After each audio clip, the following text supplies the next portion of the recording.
Existen personas que dicen que la muerte llega sin avisar, pero otros han sentido su presencia días antes, en un sueño extraño, en una mirada vacía o en un escalofrío que no se va. Esta noche escucharemos 3 historias donde algo o alguien parecía anunciar lo inevitable, porque a veces, cuando la muerte se acerca, deja señales que solo entiendes cuando ya es demasiado tarde. Nuestra primera historia nos la comparte José Rodríguez, un amigo mayor que yo que ha vivido y escuchado miles de historias paranormales. Escuchémosla.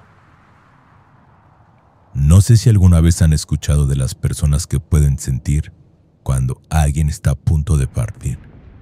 Yo no creía en eso, hasta que conocí la historia de mi bisabuela. En Veracruz todavía hay quienes la recuerdan. Una curandera humilde, pero con un don tan extraño que terminó por convertirse en su mayor maldición. Mi bisabuela se llamaba Doña Felipa. Ella vivía en una casa de adobe al borde del río. Desde joven ayudaba a los enfermos del pueblo con hierbas, copal y oraciones. Pero lo que la hizo conocida no fue su habilidad para curar, sino algo que ni ella misma entendía. Tenía el extraño don de poder ver la muerte. Decía que no era un fantasma, tampoco una figura borrosa. Era una presencia real, una sombra alta, vestida de negro, que se posaba detrás de las personas. Si la veía cerca, sabía que el alma de esa persona ya estaba marcada.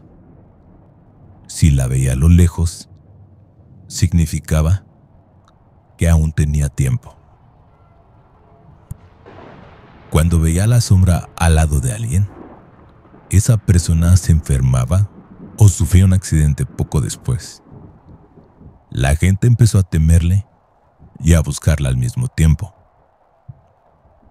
Recuerdo que una vez contó que un señor del pueblo llegó a visitarla.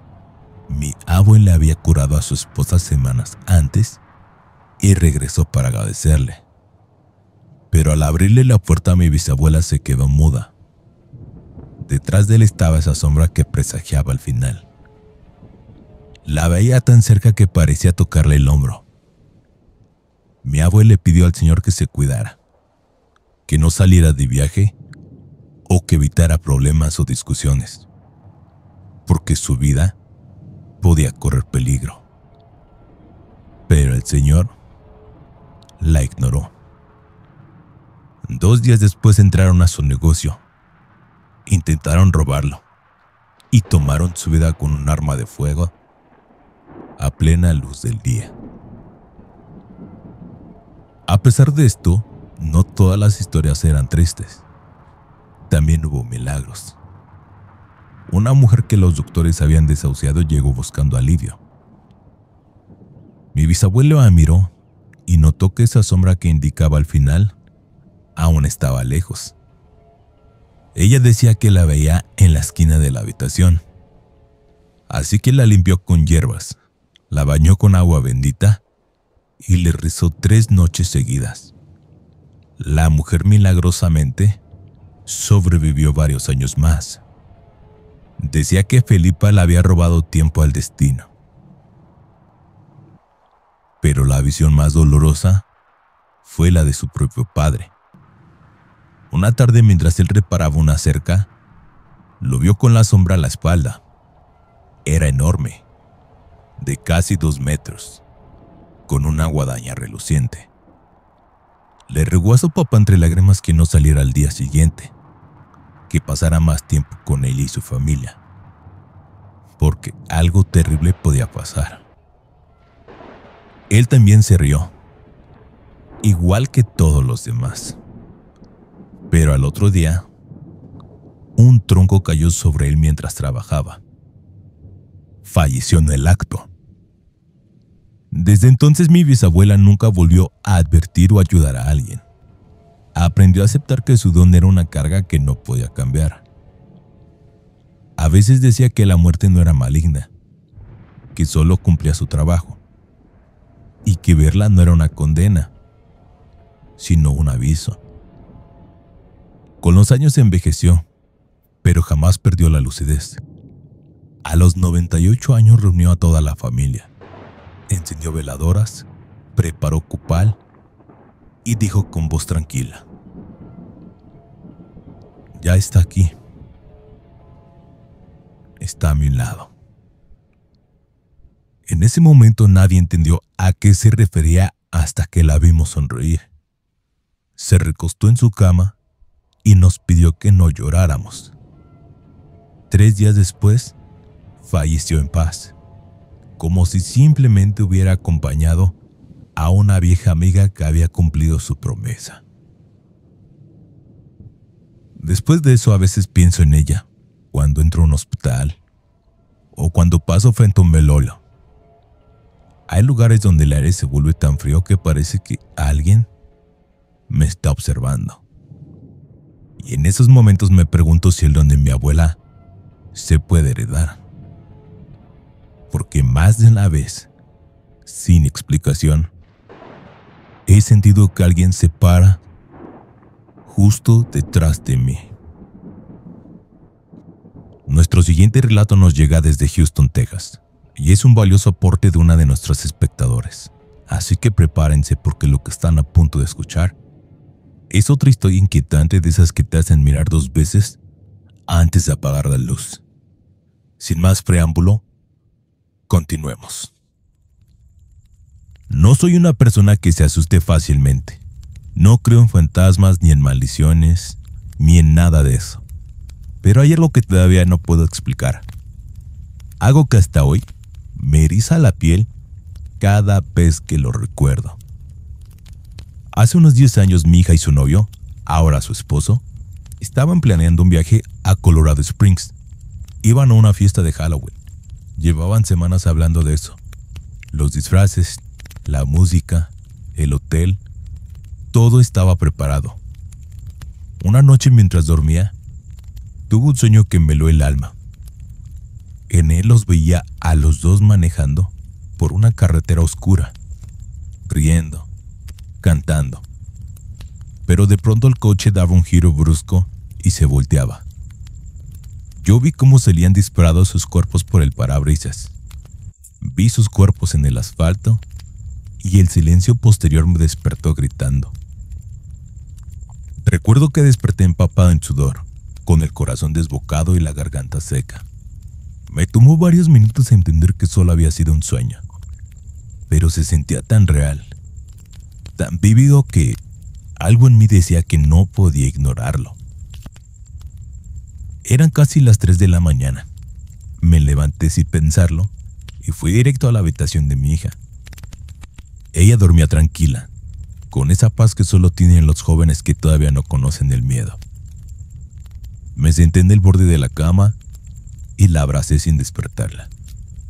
No podía dejar de llorar. Cuando ella por fin abrió los ojos, le conté absolutamente todo. Le pedí que no fuera a esa fiesta, que yo tenía un mal presentimiento. Ella me escuchó con cariño, pero también con esa mirada que mezcla ternura e incredulidad. Me dijo que no me preocupara, que solo era un sueño. Yo traté de convencerme de eso. Pasaron 2 días. Me sentía más tranquila, pensando que quizás había exagerado. Esa noche, ella se quedó a dormir en la casa de su novio. A la mañana siguiente recibí una llamada de ella, con su voz completamente temblorosa. Mamá, anoche pasó algo raro. Su suegra los había despertado llorando, diciendo que había tenido un sueño terrible. El mismo sueño que yo. Ella también había visto el coche volcarse en la carretera de regreso de la fiesta, y los dos terminaban muertos. Mi hija no podía creerlo. Me lo contó entre risas nerviosas, pero se notaba que estaba asustada. Que las dos madres hubiéramos soñado lo mismo, con los mismos detalles y la misma escena, era demasiada coincidencia. Después de eso tomaron la decisión de no ir. Dijeron que preferían no tentar al destino.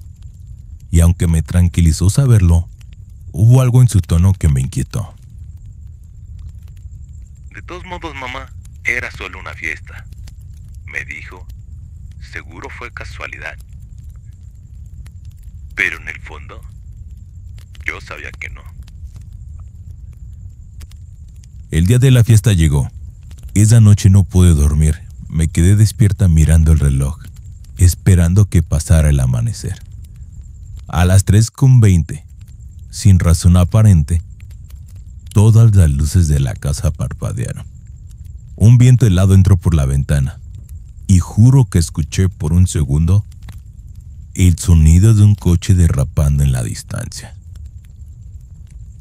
Salí al porche con el corazón latiendo a 1000. La calle estaba vacía, pero el aire tenía ese silencio extraño, denso, como el que queda después de una tormenta. Al día siguiente, mientras tomaba café, vi la noticia en la televisión. Un accidente fatal en la carretera hacia Colorado Springs. Un coche se había volcado de madrugada. 2 jóvenes habían muerto. El color se me fue del rostro. No eran ellos, pero era la misma carretera, el mismo punto y prácticamente la misma hora.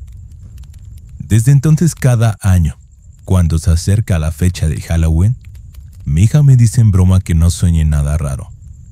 Pero yo sé que aquel sueño no fue casualidad. Siento que alguien o algo trató de advertirnos esa vez. Y no sé si volverá a hacerlo. Porque todavía, algunas noches, cuando el reloj marca las 3:20, las luces de la casa suelen parpadear, como si alguien quisiera recordarme que el destino a veces te da una segunda oportunidad.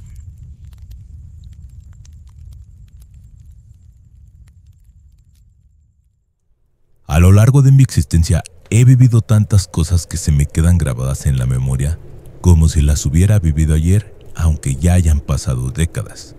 Yo tenía 12 años cuando mi bisabuela murió, y aunque yo era apenas una niña, nunca podré olvidar lo que viví aquella tarde. Mi bisabuela se llamaba Dolores, pero todos le decíamos Doña Lola. Era una mujer fuerte, de esas que parecen hechas de otro tiempo. A los 98 años, aún seguía levantándose temprano, rezaba su rosario y cuidaba las plantas del patio como si nada le pesara. A pesar de esa gran fortaleza que mi abue nos mostraba, un día comenzó a enfermarse muy fuerte, así hasta que llegó ese momento. Aquel día, el aire en la casa se sentía distinto. Era una tarde pesada, calurosa, aunque el cielo estaba nublado. El silencio era tan espeso que hasta los grillos parecían haberse callado. Todos sabíamos que Doña Lola estaba muy mal, pero nadie, absolutamente nadie, quería decirlo en voz alta. Yo estaba sentada en la sala, ayudando a mi abuela, que en ese entonces era su nuera, a doblar ropa, cuando de repente escuchamos su voz desde la habitación. Niñas o alguien, arrímenme agua, por favor. Su tono no era de queja ni de dolor, era más bien relajado y seguro, como si supiera que le quedaba poco tiempo. Entramos a su cuarto y un ambiente denso lo llenaba todo. Doña Lola estaba sentada en la cama, con las manos temblorosas sobre el regazo. Sus ojos parecían más cansados que nunca. Mi abuela se acercó para tocarle la frente y enseguida se sorprendió. Doña Lola, está usted ardiendo. ¿Se siente muy mal? Ella sonrió con esa serenidad que solo tienen las personas que ya no le temen a nada y respondió despacio. No, mija, que no se te olvide. Estos son los calores del purgatorio. Ya me estoy limpiando, pero todavía me falta un pedacito para llegar. Su voz me dio escalofríos, porque su expresión no lo decía en tono de broma. Pidió un vaso de agua y cuando se lo dimos, bebió un sorbo y luego se mojó las manos. Me quiero lavar tantito, dijo. ¿Cómo es que voy a llegar así, toda sucia con el señor? Su piel temblaba y aunque la tocábamos con un trapo frío, ella seguía ardiendo. Un calor intenso salía de su cuerpo, como si tuviera fuego por dentro. Mi abuela intentó distraerla, pero doña Lola comenzó a hablar con una voz pausada, profunda, distinta. Después nos pidió a la familia que nos sentáramos a su alrededor, uno por uno, y con la mente más clara que nunca, nos dio sus últimos consejos. Nos habló del perdón, del alma, de las cosas que pesan y de las cosas que liberan. Cuando la muerte llegue, nos dijo, no lloren, hijos. Yo ya la estoy esperando. Así que cuando eso pase, dejen otro vasito de agua aquí. A ella también le da sed. El silencio volvió a llenar el cuarto. Solo se escuchaba el zumbido de las veladoras. No había otro sonido más, pero yo podía jurar que el aire se volvía cada vez más cálido, casi sofocante. Doña Lola recostó la cabeza sobre la almohada y cerró los ojos. En ese instante algo cambió. El olor del aire cambió de nuevo y las cortinas se movieron aunque las ventanas estaban cerradas. Pasaron 10 minutos y por fin mi bisabuelita se fue. Sin un gemido, sin dolor. Solo se quedó inmóvil, con el rostro sereno. Mi abuela lloraba mientras le acomodaba el rosario entre los dedos. Yo solo podía mirar la vela del buró. La llama, en lugar de temblar, crecía. Se alargaba y parecía tocar el techo. La cera chispeaba como si algo invisible respirara encima de ella. Esa noche no dormimos. Todos sentimos ese calor extraño del que mi bisabuela nos hablaba. Ni el aire de afuera, ni el ventilador, ni el agua fría lograban disiparlo. Era un calor que se sentía desde adentro, como si algo nos hubiera rozado el alma. Pasaron los años y la casa cambió de manos, pero cada aniversario de su muerte recordábamos lo mismo, porque pareciera que mi bisabuela presagió su partida, tal como la doctrina católica nos dice que sucede. Cuando crecí entendí que el purgatorio del que hablaba no es un lugar eterno de castigo, así como el infierno, sino un estado temporal de purificación para las almas que mueren en gracia de Dios, pero aún con pecados veniales o deudas pendientes. Esa limpieza se describe como un proceso doloroso para eliminar impurezas y preparar el alma para el cielo. Tradicionalmente se asocia con fuego o calor intenso, simbolizando la purificación.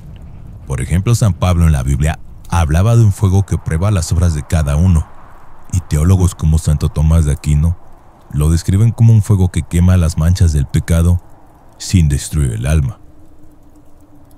Realmente no estoy muy segura de que exista alguna manera concreta de presagiar la muerte, pero si lo que le sucedió a mi bisabuela es real, ya lo sabré cuando por fin sea mi hora de morir.